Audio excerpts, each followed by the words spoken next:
In second place is the This ugly looking knife secured a ton of votes. This thing is not worth the hype, man.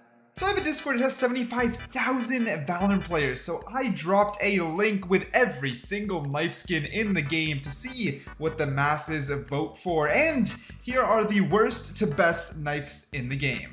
And at the very bottom of the list, we have Hive Mind Sword with only 16 votes.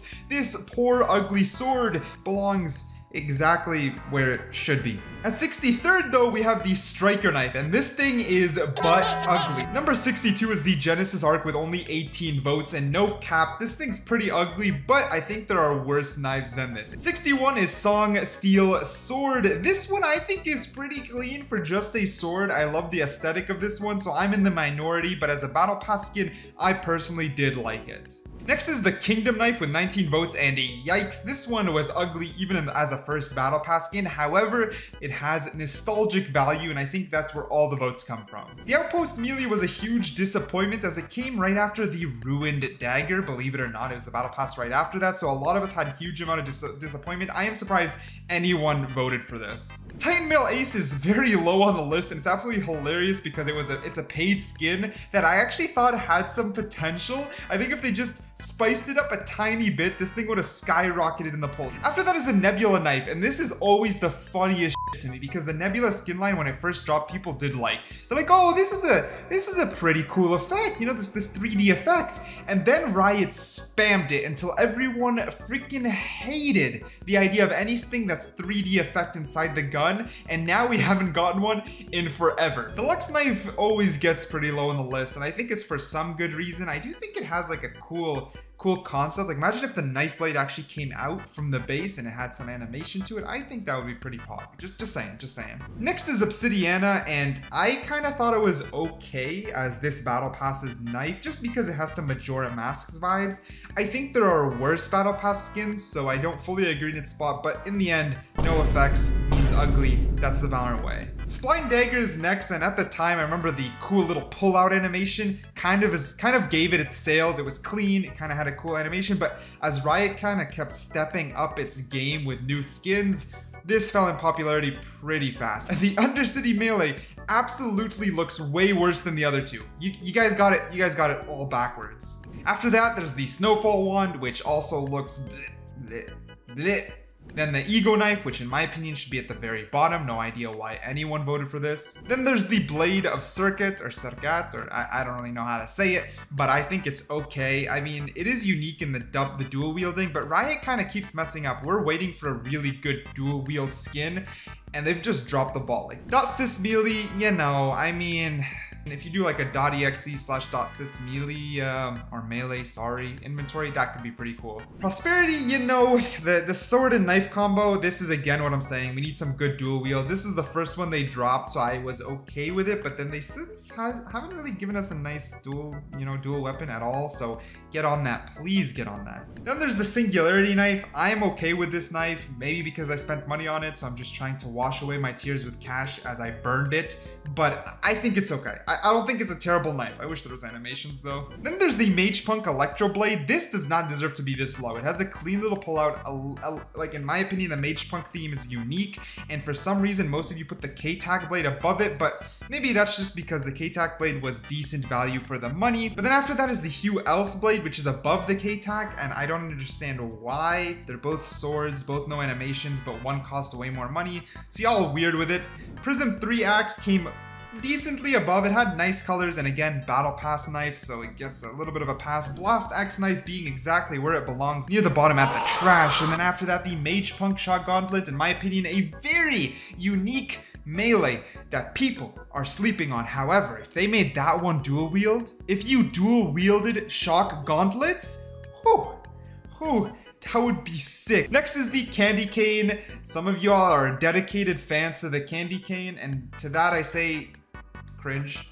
Next is the Artisan Foil, also not bad if they gave it animation. It's a little bit thin and hard to see. The Katrina Knife is I thought it was okay on its own. It would have been $25. But again, there's just so many better knives that it was easy to fall in favor. Then there's the Task Force 809 knife. I don't think it deserves the votes it got. It has a cool body, but super forgettable, super forgettable. Next is the Equilibrium. I don't think it's a bad knife. If you didn't cop the first fan and you want a fan that can change colors, I think it's cool. However, I think there should be a third fan with way more effects. You know, give me that RGB fan, please. Neptune Anchor, terrible melee, and a very fire bundle. That's my thoughts. The waveform, not getting very much votes. It's in a decent spot, but if you consider how expensive it is compared to the other melees, yikes. I'm gonna be honest, this was a huge missed opportunity. I think the whole switching animations between two different modes is super, super cool, but then they made the knife itself kind of plain and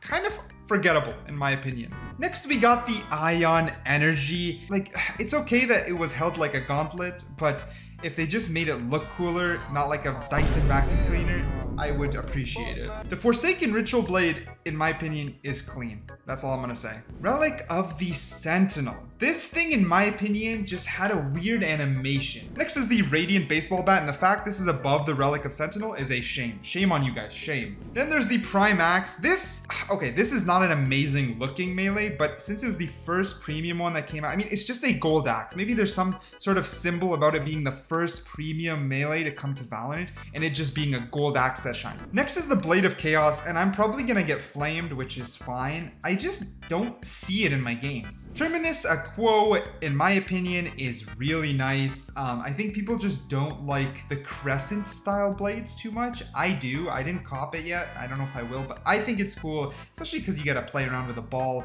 That's what she said. Yoru Comb Butterfly Knife. As a Yoru main, I hate it. I literally hate it. Every Yoru main loves it. I think it's ugly, bro. I don't like it. The Origin Crescent Blade, you know, you got the protractor.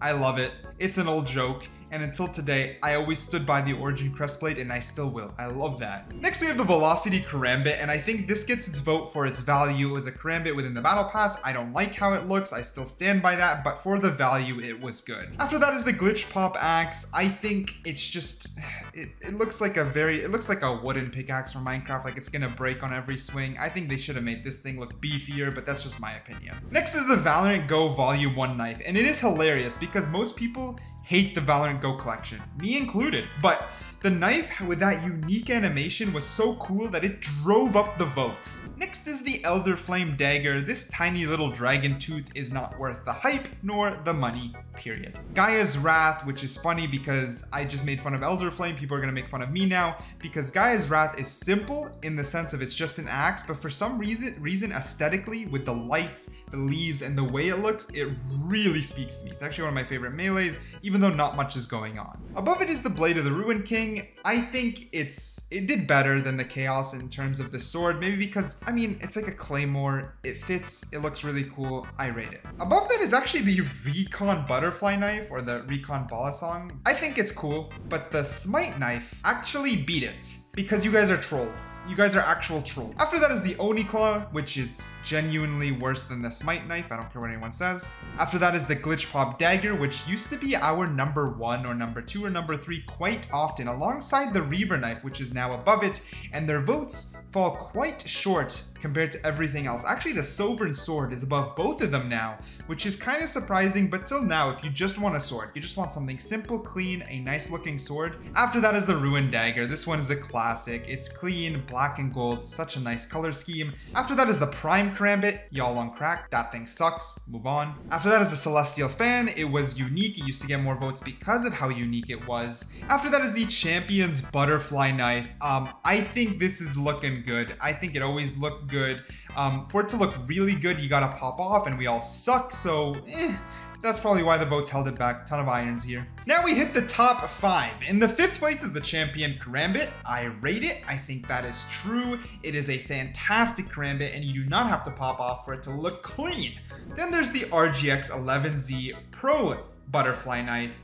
This one is a very clean butterfly knife. Like, you know, you got all the colors when you're spinning it around. We're all gamers. It's in our instincts, in our DNA. We see flashy colors. We think we're playing better. We think we're cooler. RGB for the win. In 3rd place is the Xeno Hunter Knife. This one is growing in popularity thanks to streamers, and y'all are being sheep about it, let's be honest, because this knife, outside its animation, is very ugly. You're holding a black piece of cardboard, and nothing else. In second place is the Reaver Karambit. This ugly looking knife secured a ton of votes. And it's kind of funny, I made a joke. I said, cue all the nerds. This thing is not worth the hype, man. What I do agree with though is RGX 11Z Pro Blade in numbers one spot. You know why? Because till today, it's not only a katana, which is super badass, it's unique. No other katana got this pull-out animation. It's still unique to the knife itself, or to the sword itself. It is 100% still unique. You still got RGB. You can go black, red, green, orange. You can flash in people's face or go as slick as you want. It speaks to a lot of people. It speaks to me as well. I think it deserves number one, and I agree with the majority, so I guess I am the sheep in the end.